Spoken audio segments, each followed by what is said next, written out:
एक उद्दिष्ट आहे शिक्षणाचं खाजगीकरण, जेणेकरून बहुजन समाज उच्च व्यावसायिक शिक्षणापासून वंचित होईल, याकरता शिक्षणाचं खाजगीकरण पद्धतशीरपणे सुरू आहे. आणि दुसरं आहे शिक्षणाचं वैदिकीकरण. वैदिक धर्म, संस्कृती आणि मूल्य या आधारावर शिक्षणाचं वैदिकीकरण, आणि त्या माध्यमातून प्रत्यक्ष अप्रत्यक्ष जिथे जिथे शक्य असेल तिथे हे वैदिक धर्मावर आधारित शिक्षण देणं सुरू आहे.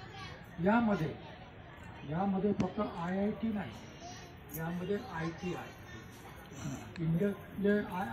ITI नाही, IIT अशासारख्या मोठ्या संस्थाही याचा भागीदार आहेत. नुकताच एक कोर्स अनाऊन्स झालेला आहे, आणि गुरुकुल पद्धतीमधून ज्यांनी अभ्यासक्रम पूर्ण केलेला असेल त्यांना सरळ IIT IIM मध्ये प्रवेश मिळेल. त्यांना संशोधक म्हणून प्रवेश मिळेल. संशोधन करण्यासाठी महिन्याला 75,000 रुपये स्टायपेंड मिळेल, आणि अशा पद्धतीने सरळ IIT मध्ये प्रवेश, कोणतीही परीक्षा न देता त्याचं एज्युकेशनल क्वालिफिकेशन न तपासता फक्त त्याने गुरुकुलामधून अभ्यासक्रम पूर्ण करावा, आणि त्याला गुरुकुलाने जर प्रमाणपत्र दिलं तर तो IIT IIM सारख्या संस्थांमध्ये संशोधक छात्र म्हणून महिन्याचे 45,000 ते 75,000 रुपयापर्यंत शिष्यवृत्ती त्याला प्राप्त होऊ शकेल. तर अशा पद्धतीने खालपासून वरपर्यंत शिक्षणाच्या सर्व क्षेत्रामध्ये हे सगळं सुरू आहे, आणि ज्याला आपण सध्या तरी रोखू शकत नाही असं वाटतं, निषेध करू शकतो. बरोबर शेवटेची बरोबर निषेध करू शकतो. कारण कुठे कुठे आपण जर सरकारने ठरवलं असेल तर हे विश्वेश्वरय्या कॉलेज आहे, इथे वैदिक याच्यावर सेमिनार आहे, काय घेणं देणं आहे त्या इंजिनिअरिंग कॉलेजचं वैदिक ज्ञानाशी काय घेणं. या सगळ्या प्रक्रिया पद्धतशीरपणे सुरू आहे, आणि हे आलं लोकमतमध्ये, ठीक आहे. परंतु जे टाइम्स ऑफ इंडिया वगैरे वाचत असतील त्यांना या सगळ्या बातम्या तिथे विस्ताराने सहज उपलब्ध होतील, आणि हे सगळं फार पद्धतशीरपणे सुरू आहे, आणि हे केलं. मी संबंधी जो डोळा फेकण्यात आला त्याच्यामध्ये बोलणार आहे, पण त्याच्या आधी 2 लहानशा बातम्या आहेत, आणि ज्या सकारात्मक आहेत त्या मी तुमच्याशी शेअर करू इच्छितो. सुजाता भोंगाडे आपल्याशी परिचित आहे, विलास भोंगाडे आपल्याशी परिचित आहे. एक दाम्पत्य आहे, म्हणजे कपल आहे, त्यांना मी सोशल ॲक्टिव्हिस्ट म्हणतो, लढाऊ कार्यकर्ते म्हणतो. आणि मग सुजाता भोंगाडेंना एक पुरस्कार जाहीर झालेला आहे. हा पुरस्कार सामाजिक न्यायासाठी अथक संघर्ष करणाऱ्या सामाजिक कार्यकर्त्यांसाठी आहे. हा पुरस्कार केशव गोरे ट्रस्टतर्फे दिला जातो. 50,000 रुपये रोख आणि प्रमाणपत्र किंवा सायटेशन द्यायला पडणं अशा प्रकारचा पुरस्कार आहे. सुजाता आणि विलास हे दोघंही तळागाळातील लोकांच्या संविधानिक अधिकारासाठी माझ्या माहितीप्रमाणे जेव्हापासून मी संपर्कात आलो त्यांच्या लग्नाच्या आधीपासून, तेव्हापासून हे सातत्याने संघर्ष करत आहे.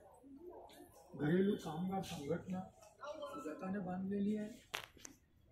त्याच्यानंतर गोसेखुर्दच्या प्रकल्पामध्ये विस्थापिताचं म्हणजे त्यांना पुनर्वसन व्हावं याकरता त्यांनी प्रयास केलेले आहेत. आणि अशा पद्धतीने या कार्यकर्त्यांची दखल बाकीचा समाज घेतात. या कार्यकर्त्याची दखल आपल्या समाजाने घेतलेली आहे असं मला कुठेही दिसलं नाही, परंतु ही एक चांगली बातमी आहे. दुसरं, डॉक्टर चंद्रशेखर मेश्राम यांना मारवाडी फाउंडेशनतर्फे भारतरत्न डॉक्टर बाबासाहेब आंबेडकर पुरस्कार दरवर्षी प्रदान केला जातो. यावर्षी डॉक्टर चंद्रशेखर मेश्राम यांना ₹5 लाख पुरस्काराचं स्वरूप आहे. डॉक्टर मेश्रामांचा आम्हाला सार्थ अभिमान वाटतो की अनेक मोठमोठ्या पदावर, राष्ट्रीय आंतरराष्ट्रीय पदावर त्यांची नियुक्ती होत आहे केवळ त्यांच्या क्वालिफिकेशनमुळे. केवळ त्यांच्या समर्पणामुळे, केवळ त्यांच्या डेडिकेशनमुळे हे सगळं होत आहे. आम्हाला त्यांचा सार्थ अभिमान वाटतो. त्या दोघांचे, सुजाताचं आणि डॉक्टर चंद्रशेखर मिश्रांचं आपण मनपूर्वक अभिनंदन करूया.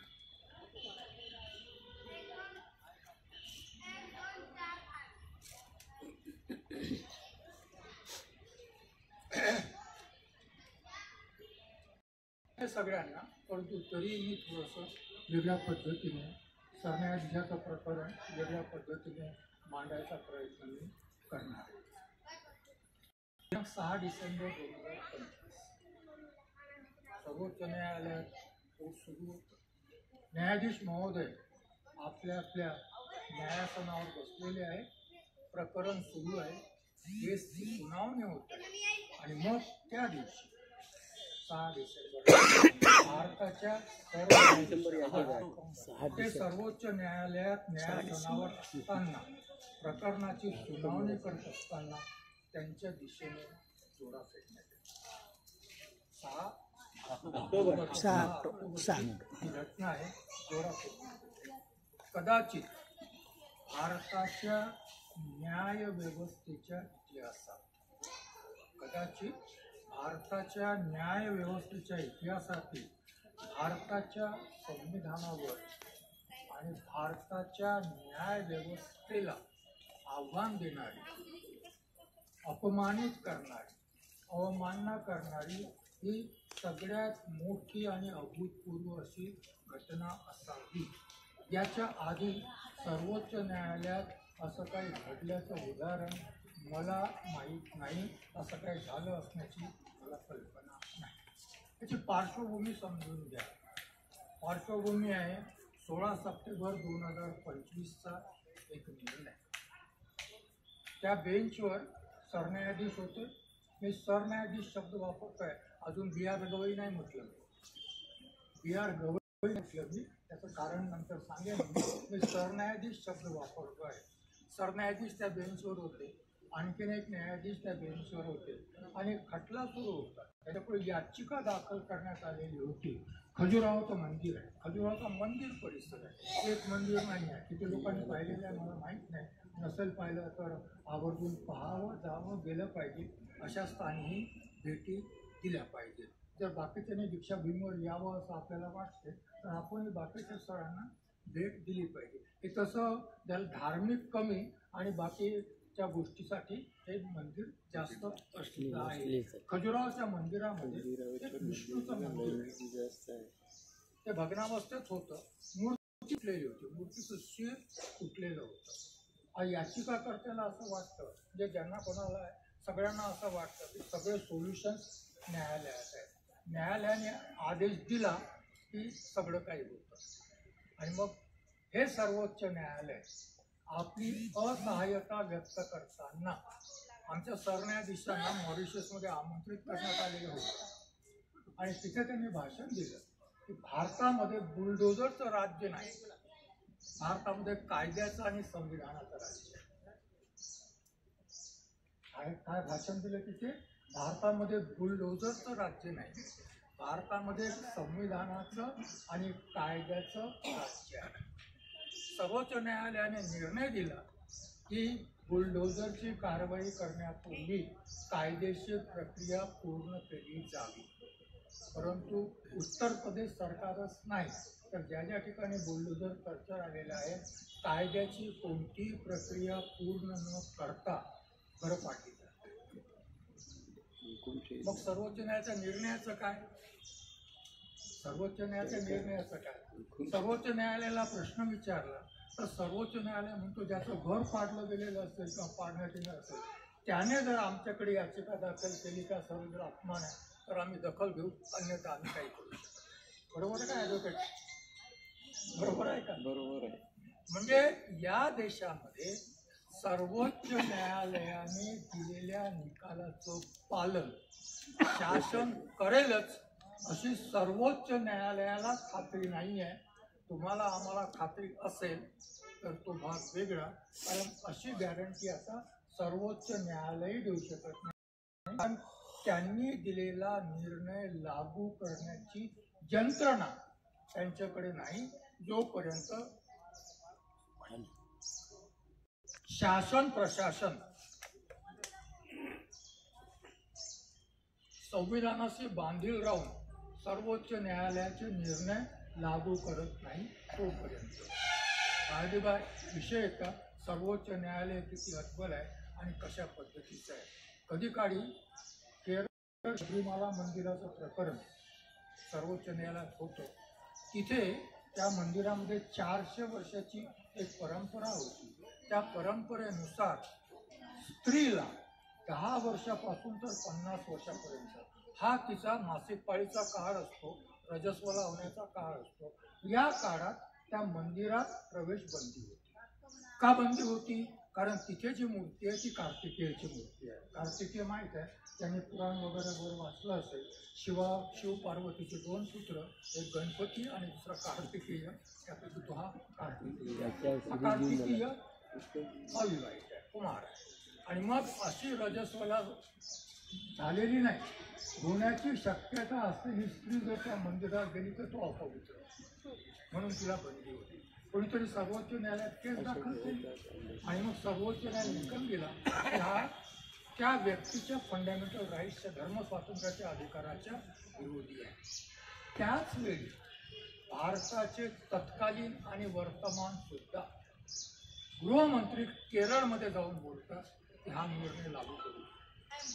जर गृहमंत्री भारताचा सर्वोच्च न्यायालयाचा निकाल लागू करू नये असं भाषण देत असेल, या देशात न्यायालयाचे निर्णय कोण लागू करेल? मग तुम्हाला न्याय मिळाला नाही मिळाला, आनंद आहे की सर्वोच्च निर्णय दिला, परंतु तो लागू करण्याची शक्ती नसेल सर्वोच्च न्यायालयात आणि सर्वोच्च न्यायालय मान्य करतं अनेक प्रकरणामध्ये. आपण या प्रकरणाकडे येऊया तर कदाचित भारताच्या न्यायपालिकेच्या इतिहासातील हा सगळ्यात काळातीत दिवस असेल की ज्या दिवशी सर्वोच्च न्यायालयाच्या सरन्यायाधीशावर न्यायासनावर बसलेले असताना प्रकरण तुम्हाला मी सांगितलं आणि मग सरन्यायाधीशांनी या प्रकरणावर निर्णय देताना मूर्तीची प्रतिष्ठापना, मूर्तीचं शिर व्यवस्थित केलं जावं असं ते प्रकरण होतं. न्यायाधीशांनी काही बोलले, 2-3 गोष्टी बोलल्या. पहिल्या गोष्टीची म्हटलं, निर्णय देताना असं म्हटलं की हा सगळा परिसर जो आहे, हा सर्व परिसर पुरातत्व विभागाच्या अधीन आहे. तिथे जे काही करावयाचं असेल पुरातत्व विभाग करू शकतं. त्यामध्ये हस्तक्षेप करण्याचा न्यायालयाला अधिकार नाही आणि त्यामुळे न्यायालय असा कोणताही आदेश देऊ शकत नाही. इथे निर्णय संपला. बाकीच्या ज्या आहेत त्या व्हर्बल कॉमेंट्स आहेत, ज्या कदाचित न्याय निर्णयाचा भाग नाही, सब बोललेल्या ज्याला टिप्पणी आपण म्हणतो तशा प्रकारच्या व्हर्बल कॉमेंट्स आहेत, ओरल कॉमेंट्स आहेत. आणि मग त्या कॉमेंट्स अशा आहेत. पहिली कॉमेंट तर अशी आहे की तुम्ही ही याचिका केवळ प्रसिद्धीसाठी दाखल केली. ही सर्वोच्च न्यायालयाच्या सरन्यायाधीशांची पहिली कॉमेंट आहे. आणि दुसरी कॉमेंट आहे, यू से, सर्वोच्च न्यायालयाच्या सरन्यायाधीशाचे शब्द आहेत, न्यायाचा भाग नाही आहे, निवाड्याचा हा भाग नाही आहे, की फक्त त्यांनी ओरली बोललेले शब्द आहेत. काय म्हणतात? You say you are staunch devotee of go and ask the deity itself to do something, go and pray. काय म्हणतात सर्वोच्च न्यायालयाचे सरन्यायाधीश त्या याचिकाकर्त्याला? तुम्ही असा दावा करता की तुम्ही विष्णूचे भक्त आहात, त्याला आपण काय म्हणू, अत्यंत समर्पित भक्त आहात, स्टॉन्च, अत्यंत समर्पित भक्त. जा आणि तुमच्या त्या ईश्वराला सांगा की त्यांनी त्याच्या मूर्तीची प्रतिष्ठापना करावी. जा आणि त्या ईश्वराची आराधना करा, ईश्वराला प्रेम. म्हणजे 2 आहेत, एक प्रसिद्धीसाठी याचिका आणि एक जे न्यायालयाचा भाग नाही. आणि मग हे झालं, त्याच्यावर ज्या काही प्रतिक्रिया यायच्या होत्या त्या आल्या आणि ही घटना आहे, हा निर्णय आहे 16 सप्टेंबरचा. त्यानंतर 6 ऑक्टोबरला ही घटना घडली. सर्वोच्च न्यायालयाच्या न्यायमूर्तीवर जोडा फेकण्याची घटना 6 ऑक्टोबरला घडली. राकेश किशोर साधारणपणे वर्तमानपत्रामध्ये त्याचं आडनाव दिलं गेलेलं नाही. तिवारी आहे, तिवारी आहे, ब्राह्मण आहे. आणि मग त्यांनी वकील आहे, सर्वोच्च न्यायालयात वकील आहे, उच्च शिक्षित आहे, याविषयी वादच नाही.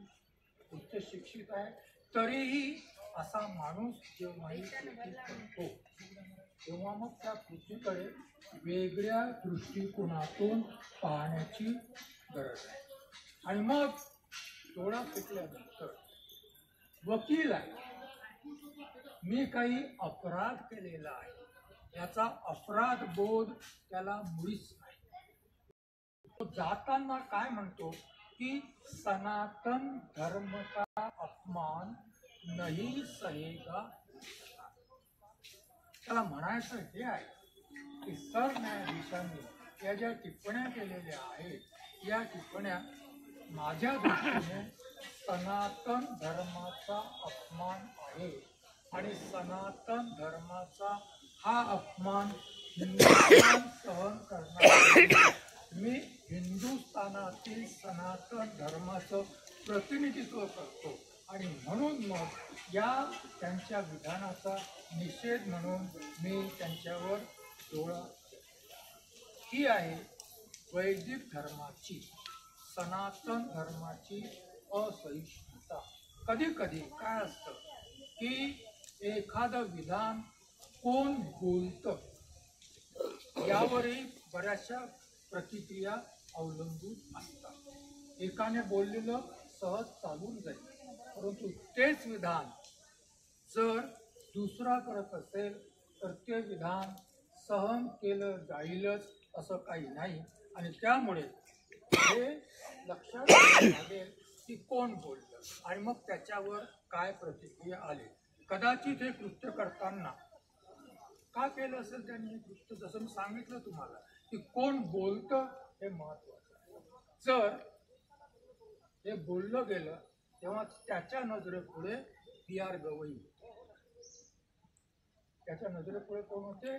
PR. R Gavai. Schedule caste. आणि जाहीरपणे त्यांना दलित, दुसरे दलित सरन्यायाधीश जाहीरपणे वर्तमानपत्रातून म्हटलं जातं. आणि मला खेद आहे की न्यायमूर्तींनी याचा प्रतिवाद नाही केला. मी न्यायाधीश आहे, मी दलित आहे की नाही याच्याशी कोणाला घेणं देणं नसावं. गवई म्हणून तू मला दलित म्हणा, काही म्हणा, पण न्यायाधीशाला जेव्हा दलित म्हटलं जातं तेव्हा मग गजेंद्र गडकर असतील किंवा आपले हे चंद्रचूड असतील यांना ब्राह्मण म्हणावं ना.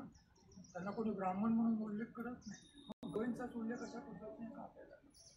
ही शोकांतिका आहे या देशाची. आणि मग पूर्वाश्रमीचं अस्तित्व गवई त्या पदावर बसलेला आहे. संविधानामुळे त्याला ते पद प्राप्त झालेलं आहे, क्वालिफिकेशनने पद प्राप्त झालेलं आहे. काही आरक्षणामुळे ते पद त्यांना प्राप्त झालेलं नाही, नियोजित प्रक्रियेतून ते पद दिलेलं आहे. तरीही सनातन्यांना हे सहन होत नाही. तरीही सनातन्यांना हे सहन होत नाही. कारण या देशातील ब्राह्मणांनी भारताचं संविधान, विशेषतः कदाचित आंबेडकरांच्या ऐवजी अल्लादी कृष्णस्वामी अय्यरने लिहिलं असतं तर कदाचित याच संविधानाकडे पाहण्याचा सनातन्यांचा वेगळा असता. लक्षात घ्या मी काय बोलतोय. हेच संविधान डॉक्टर आंबेडकर साधे सदस्य असते आणि अल्लादी कृष्णस्वामी अय्यर जर मसुदा समितीचे अध्यक्ष, मसुदा समितीवर होते, मसुदा समितीचे अध्यक्ष असते तर कदाचित या संविधानाकडे पाहण्याचा बाकीच्यांचा, विशेषतः सनातन्यांचा दृष्टिकोन कदाचित वेगळा झाला असता. कारण संविधान मसुदा समितीचे सदस्य असताना अल्लादी कृष्णस्वामी अय्यर यांनी मसुद्याच्या निर्माणात, संविधानाच्या निर्माणात आणि बाकीच्या सर्व प्रक्रियेमध्ये महत्त्वाची भूमिका पार पाडली. संविधान मान्य आहे. मी का बोलतोय? संविधान मान्य आहे म्हणून त्यांनी महत्त्वाची भूमिका पार पाडलेली आहे. परंतु न वाचता त्या संविधानामध्ये काय आहे याचा उल्लेख न करता, आता आपल्याला जर विचारलं आमच्यापैकी मनुस्मृती किती लोकांनी वाचली, परंतु बाबासाहेबांनी कधीतरी मनुस्मृती जाळली म्हणून मनुस्मृती वाईट आहे तेवढा आम्हाला पर्याप्त आहे, नाही का?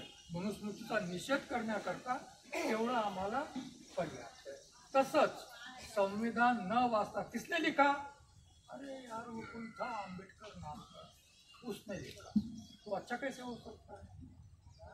कारण 1936 साली डॉक्टर आंबेडकर म्हणतात, कुठे म्हणतात, जे भाषण झालं नाही त्या भारतात म्हणतात, ते प्रकाशित झालं, ॲनिमेशन ऑफ कास्टमध्ये म्हणतात, अस्पृश्य किती शिकला किती मोठा झाला तरी कधी ब्राह्मण त्याला गुरु मानणार, कधी ब्राह्मण त्याला गुरु मानणार आहे. आणि मग अशा या व्यवस्थेने ग्रस्त हा माणूस सर्वोच्च न्यायालयाच्या सरन्यायाधीशावर जोडा फेकतो आणि त्याला त्याचा पश्चातापही होत नाही. मग पेपरमध्ये आलेलं आहे, तुम्ही सगळ्यांनी ऐकलेलं आहे, न्यायमूर्ती गवई साहेब मुळीच विचलित झाले नाही, मुळीच विचलित झाले नाही. त्यांनी आपलं न्यायदानाचं कार्य सुरू ठेवलं आणि त्यांनी उदार अंतराने म्हटलं की त्याला माफ करा. आमच्या बनसोड सरांनाही आवडलं नाही, आमच्या बनसोड सरांना हे आवडलं आहे, कारण बनसोड सरांनी जो लेख लिहिला त्या लेखामध्ये बनसोड म्हणतात की गवईने गांधी व्हायचं काही कारण नाही, गवईने आंबेडकर व्हायला पाहिजे. गांधी व्हायचं काही कारण नाही, गवईने आंबेडकर व्हायला पाहिजे. अन्याय झाला तर अन्याय तुमच्या हाती अधिकार असताना, बनसोडांना काय म्हणायचं, अन्याय जर झाला असेल, अपराध जर घडला असेल तर तुमच्या हाती अधिकार आहे, अपराधाला शिक्षा दिली पाहिजे, अपराधाला शिक्षा दिली पाहिजे. आणि मग असं यावर ज्या प्रतिक्रिया आल्या, यावर ज्या प्रतिक्रिया आल्या दोन्ही बाजूने, एकीकडे दोन्ही बाजूने प्रतिक्रिया आल्या, बहुतांश प्रतिक्रिया या सरन्यायाधीशावर नाही, दलित सरन्यायाधीशावर. माझं म्हणणं काय लक्षात घ्या, पुढचं जे मी मांडू इच्छितो ते हे मांडू इच्छितो की बहुतांश प्रतिक्रिया या सरन्यायाधीशावर जोडा फेकला याच्यासाठी नाही, दलित सरन्यायाधीशावर B.R. गवईवर जोडा फेकला या संबंधात आहे. तर या सगळ्या प्रकाराकडे सनातनी कसं पाहतात ती पहिली प्रतिक्रिया, प्रातिनिधिक प्रतिक्रिया म्हणून टाइम्स ऑफ इंडियामध्ये आलेली आहे.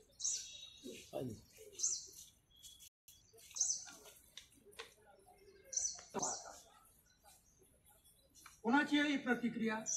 सर्वोच्च न्यायालयाचे माजी न्यायाधीश, सर्वोच्च न्यायालयाचे माजी न्यायाधीश, त्यांचं नाव आहे Markandeya कांचू.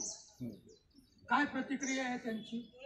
CJI B.R. Gavai had invited the shoe throwing incident by making unwarranted demands. काय म्हणतात मार्कंडेय कांचू?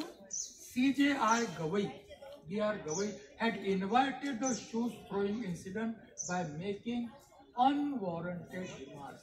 अवांछित प्रतिक्रिया व्यक्त करून या आणि माझ्यावर जोडा फेका यासाठी गवईंनी स्वतः आमंत्रण दिलेलं आहे.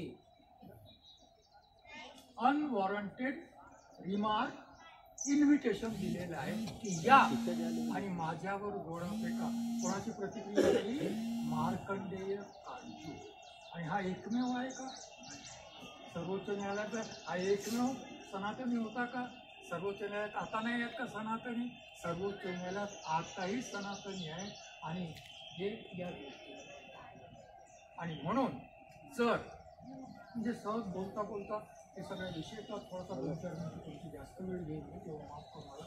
बोलता बोलता एकदा जर 1 ऑगस्ट 2024चा वर्गीकरण आणि क्रिमिलेअरचा निकाल वाचला तर त्या ठिकाणी मित्तल नावाचे एक न्यायाधीश आहे, तो उघड या देशात जाती व्यवस्था नाही, उघड निर्णयामध्ये लिहिलेला आहे मनुस्मृतीचा पुरस्कार करतात.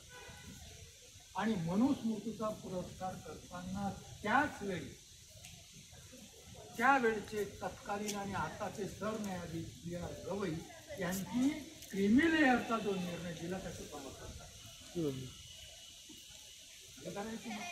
अरे मग काय म्हणतात आणखीन ते, भगवान विष्णूविषयी सरन्यायाधीशांनी जे विधान केलं ते इनएप्रोप्रिएट अँड अननेसेसरी. हे इंग्रजीचे शब्द, कारण इंग्रजी मधूनच आलेले आहेत म्हणून इंग्रजीचे शब्द लक्षात घ्या. मराठी याचा अनुवाद तंतोतंत होऊ शकतो अशी मला खात्री नाही आहे. इनएप्रोप्रिएट आणि अननेसेसरी, अवांछित आहे. चुकलं कोण? सरन्यायाधीश. पुढे म्हणतात उपदेश देतात ते सिनियर आहेत, उपदेश द्यायला पाहिजे. पुढे म्हणतात जज should talk less, not deliver sermons, homilies आणि लेक्चर्स. न्यायाधीशाने कमीत कमी बोलावं, प्रवचन देऊ नये, उपदेश देऊ नये आणि अवांछित आवश्यक नसलेलं भाषणही करू नये. ही सनातन्यांची प्रतिक्रिया आहे. याच्यापेक्षा मोठा सनातन यांची कोण असू शकतो. ही सनातनांची प्रक्रिया आहे. आणि मग त्यांनी ते विधान केलेलं आहे की ठीक आहे. आणि मग ही सनातनांची प्रतिक्रिया का म्हणतो, काळजीची काळजी. सनातन इथं थांबले असते काळजू तर कदाचित मला विचार करावा लागला असता. एका न्यायाधीशानं दिलेली प्रतिक्रिया आहे, आपण वेगळ्या दृष्टीने पाहिले पाहिजे. परंतु काळजू पुढे म्हणतात, Justice Karju further observed that such comments are never made against the minority communities. इथे हा सनातनी मानसिकता व्यक्त होते. काय म्हणतात काळजू, असही विधान अल्पसंख्याक धर्माप्रदीप करण्याची हिंमत नाही आहे या न्यायमूर्तीमध्ये. आमच्या सनातनी धर्मावर तुम्ही काहीही कॉमेंट करू शकता, परंतु अशी कॉमेंट अल्पसंख्याक धर्मावर करण्याची तुमची हिंमत नाही आहे, तुम्ही केली. इथे आहे त्यांचं सनातन. आणि मग दुसरीकडे आमच्या ज्या काही प्रतिक्रिया आहेत त्याला आम्ही आंबेडकरवादी म्हणू किंवा ज्याला आम्ही काय म्हणू, याही प्रतिक्रिया माझ्या दृष्टीने तेवढ्याच जातीवादी. वाचून दाखवतो प्रातिनिधिक प्रक्रिया, पंतप्रधानांचं भाषण नाही वाचत, वाचून दाखवतो. हे अनिरुद्ध कांबळेची प्रतिक्रिया 16/10 आली. या महिन्याच्या पंधरवड्यात 3 दलित अत्याचाराच्या घटना. कधी कधी काय असतं या व्यवस्थेमध्ये, अत्याचार कोणावर झाला यावरही त्या अत्याचाराचं गांभीर्य अवलंबून असतं. समाजाने त्याला कशा प्रकारे घ्यावं ते. कधी काळी या देशामध्ये 3 घटना एक सोबतच घडल्या जशा आपण. एक मथुरेचं गडचिरोलीच्या पोलीस स्टेशनमध्ये पोलिसांनी केलेला बलात्कार. दुसरं एक माया त्यागी नावाची मध्यमवर्गीय ब्राह्मणबाई, जिला लखनौच्या रस्त्यावर पोलिसांनी छेडलं. पोलिसच इन्व्हॉल्व आहेत. पोलिसांनी छेडलं, नवरा सोबत असतानाही गाडीतून काही काढलं. आणि तिसरं रूपम देवळ बजाज नावाची सिनियर IAS ऑफिसर एका पार्टीमध्ये होती आणि त्यावेळी पंजाबचे पोलीस प्रमुख असलेले गिल यांनी तिच्या ढोंगणाचा चिमटा काढला.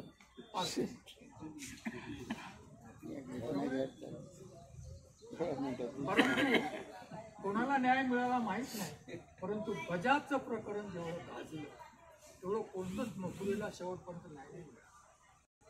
मथुरेला शेवटपर्यंत न्याय नाही मिळाला. हे जे प्रकरण झालं यावेळी 3 घटना घडलेल्या आहेत. त्याची दखल घ्यायला पाहिजे होती. तेवढी गवई साहेबांची जेवढी दखल सुरतीने घेतली गेली तेवढी दखल घेण्यात आलेली नाही. पंधरवड्यात 3 घटना घडल्या. गांधी जयंतीपासून हजारो वर्ष एका ग्रंथाने दलित शोषितांचा आवाज दाबून ठेवला, स्वतंत्र म्हणून ओळख दिली वगैरे वगैरे. आमूलाग्र बदल झाला. वाल्मिकी, हरिओम वाल्मिकी, उत्तर प्रदेशमध्ये हरिओम वाल्मिकी नावाच्या एका दलित सामूहिक हत्या करण्यात, लिंचिंग करण्यात आलं. त्याच्यानंतर हरियाणाच्या सिनियर पोलीस अधिकाऱ्याला आत्महत्या करावी लागली. आणि तिसरी हे प्रकरण आहे कोणाचं, न्यायमूर्ती गवईंचं प्रकरण आहे. आणि मग दलितांवरच का अत्याचार होतात असा प्रश्न या ठिकाणी उपस्थित करण्यात आलेला आहे. आणि हे अनिरुद्ध तांबडेंचं आहे. माझं म्हणणं असं आहे की एकीकडे तो आमचा नाही म्हणून डोळा फेकल्याचं समर्थन केलं जातं आणि दुसरीकडे तो आमचा आहे म्हणून डोळा फेकला गेला याचा निषेध केला जातो. दोघंही जातीवादी आहेत असं माझं म्हणणं. दोघंही या घटनेकडे जातीच्या चष्म्यातून पाहतात असं माझं म्हणणं आहे. समजा मी गवळींची जात बाजूला ठेवली आणि माझी जात बाजूला ठेवली, तर मी या घटनेकडे कोणत्या दृष्टीने पाहावं? या घटनेकडे कोणत्या दृष्टीने? मी या घटनेकडे एक भारतीय म्हणून पाहू इच्छितो. मी या घटनेकडे संविधानाला अभिप्रेत असलेला, संविधानाप्रती समर्पित असलेला भारतीय म्हणून पाहतो. आणि जेव्हा मी भारतीय म्हणून पाहतो तेव्हा दोन गोष्टी माझ्या लक्षात येतात. 1951 साली तत्कालीन संसदेमध्ये पहिलं संविधान संशोधन मांडण्यात आलं.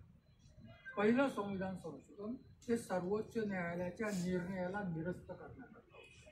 काय होता सर्वोच्च न्यायालयाचा निर्णय? केरळने ओबीसींना शैक्षणिक आरक्षण दिलेलं. ते शैक्षणिक आरक्षण सर्वोच्च न्यायालयाने रद्द केलं आणि मला सर्वोच्च न्यायालयाचा निर्णय रद्द करून ते आरक्षण प्रस्थापित करण्याकरता संशोधन मांडलं. ते संशोधन तुम्हाला डॉक्टर आंबेडकर भाषणामध्ये त्या खंडामध्ये तुम्हाला ते दिसेल. ते अवश्य वाचावं. ते सगळं प्रकरण त्याच्या विस्तारात मिळतं. त्या ठिकाणी डॉक्टर आंबेडकर न्यायालयावर प्रतिक्रिया व्यक्त करतात. आता हा निर्णय कोणी दिला असेल आरक्षण नाकारण्याचा? त्यांची काहीतरी जात असेल. पण डॉक्टर आंबेडकर त्याच्याकडे जातीच्या चष्म्यातून नाही पाहत. ते काय म्हणतात? डॉक्टर आंबेडकर म्हणतात, I am bound to obey the decision. काय म्हणतात doctor Ambedkar? I am bound to obey the decision but I am not bound to respect. काय म्हणतात doctor Ambedkar? I am bound to decision but I am not bound to respect. दिला निर्णय ना, कोणी दिला माहित नाही. तो दिला तो मला स्वीकारावा लागेल जोपर्यंत, आणि बदलाचे प्रयास. पण याचा अर्थ मी त्या निर्णयाचा आदरही केला पाहिजे असा होत नाही. डॉक्टर आंबेडकर न्यायाधीशाची जात पाहतात. या प्रकरणाच्या आधी सर्वोच्च न्यायालयात कशावर चर्चा सुरू होती माहीत नाही, परंतु सर्वोच्च न्यायालयाच्या त्या खंडपीठानं घोषित केलेलं आहे की आम्ही जेव्हा या न्यायासनावर बसतो तेव्हा आमची जात, आमचा धर्म या बाकीच्या सगळ्या आयडेंटिटीज बाहेर ठेवतो. आम्ही फक्त न्यायाधीश आहोत. संविधानाला बांधलेले न्यायाधीश किती आहेत, काय आहेत हा भाग वेगळा, परंतु ही घोषणा आहे सर्वोच्च न्यायालयाची की आम्ही फक्त न्यायाधीश आहोत. आणि मग न्यायाधीश म्हणून त्या प्रकाराकडे आम्ही ज्या पद्धतीने पाहतो, संविधानाचा जसा अर्थ आम्हाला लावावा लागतो तसा आम्ही याचा अर्थ लावण्याचा प्रयास करतो. असं जर असेल तर हा अपमान जो आहे हा गवईचा आहे की भारताच्या सर्वोच्च न्यायालयाचा आहे? सरन्यायाधीशाचा आहे. तर न्याय व्यवस्थेचा आहे. तर न्याय व्यवस्थेचा आहे, संविधानाचा आहे. बरोबर. तर संविधानाचा आहे. या देशात संविधानाचं राज्य असतं. या देशात संविधानाला मानणारं सरकार असतं.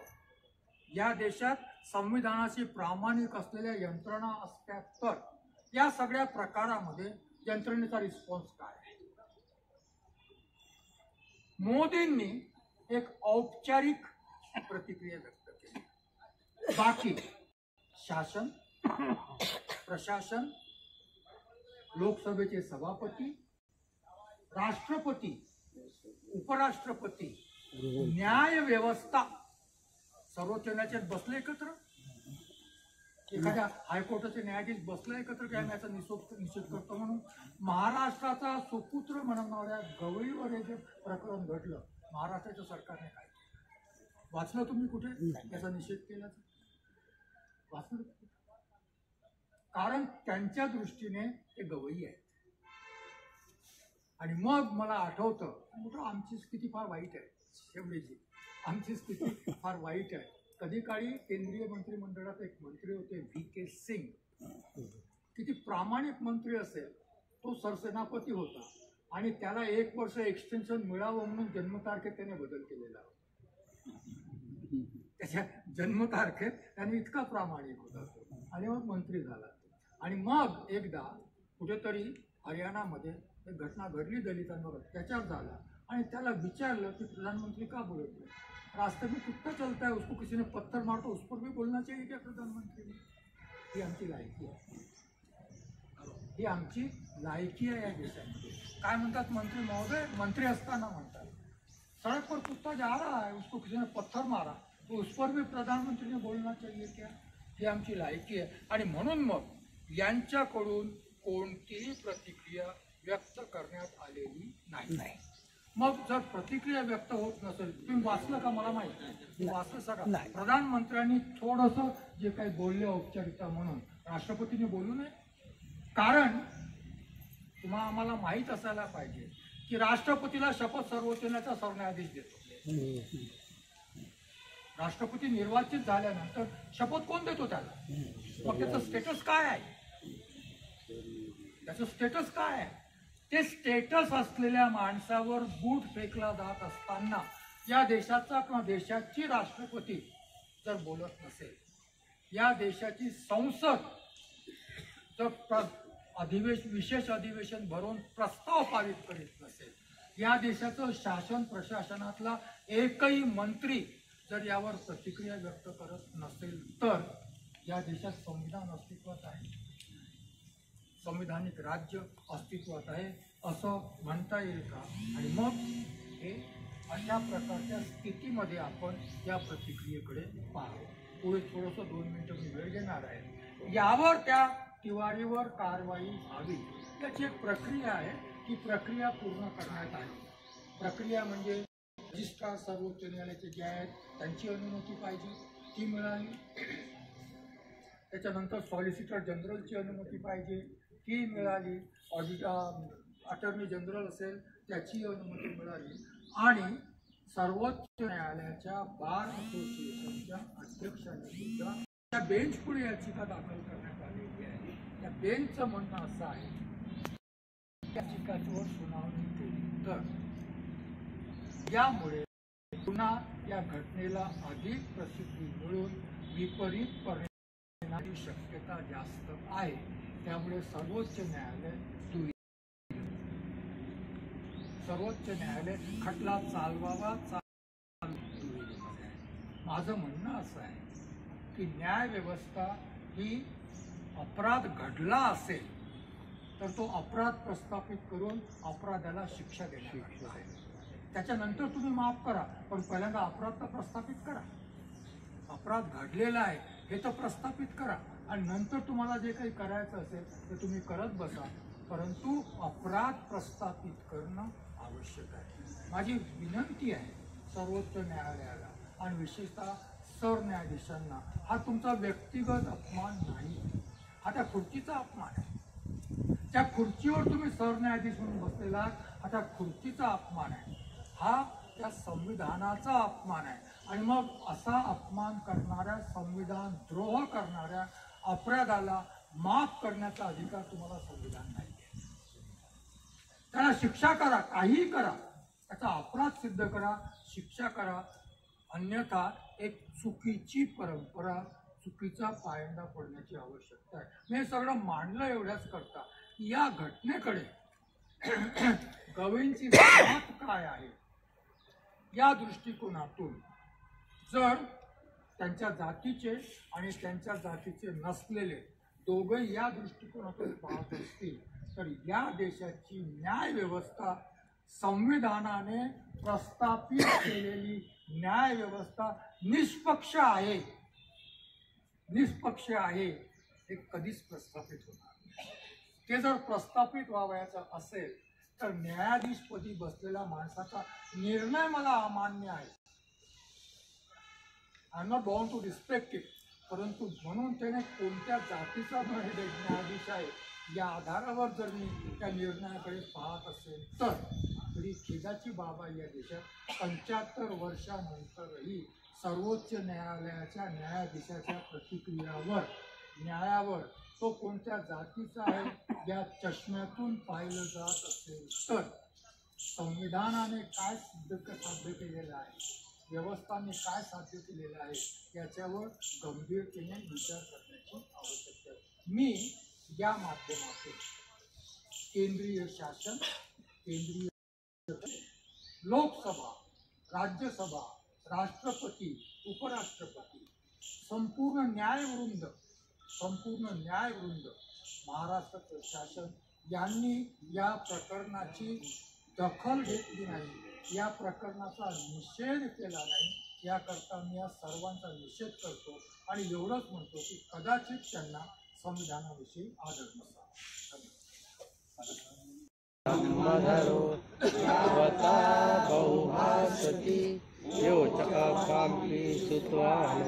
धर्मं कायेन पश्यति सर्वे धर्मजरो होति यो धम्मं न प्रमज्जति नाति मे शरणं मय्यं तो मे शरणं वर तेन सच्चवज्जेन